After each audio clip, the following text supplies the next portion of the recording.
দেশ থেকে বহু দূরে থেকেও প্রবাসীরা ভুলে যাননি নিজেদের শেকড়।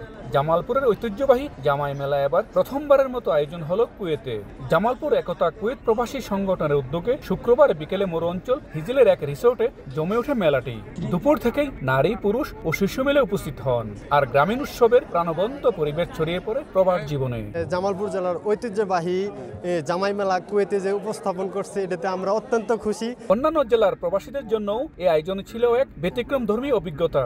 প্রবাস জীবনে এমন আয়োজন বাড়তি আনন্দের পাশাপাশি সামাজিক বন্ধন দৃঢ় করে বলে মনে করেন দর্শনার্থীরা। খুবই আনন্দ লাগলো এবং সবাইকে ধন্যবাদ। নেক্সট টাইমে আবার যে এরকম মেলা হয়। আয়োজকরা জানান, জামালপুরের ঐতিহ্যবাহী জামাই মেলাকে বিশ্বের কাছে তুলে ধরতেই তাদের এই উদ্যোগ। আমাদের এই জামাই মেলার মূল উদ্দেশ্য হচ্ছে আমাদের জামালপুর জেলার যে সংস্কৃতি, সেই সংস্কৃতিকে বাহিরের দেশগুলোতেও আসলে এর ভাব প্রকাশ করা। জামালপুরের ঐতিহ্যবাহী এই মেলা কুয়েত প্রবাসীদের মাঝে একতা, আনন্দ আর সাংস্কৃতিক বন্ধনের এক অনন্য দৃষ্টান্ত হয়ে ওঠে। প্রবাসী শিল্পীদের নাচ, গান, খেলাধুলা থেকে দিনভর ছিল নানা সাংস্কৃতিক পরিবেশনা। এই মেলার মূল আকর্ষণ জামাইরা শ্বশুরবাড়িতে বেড়াতে আসেন।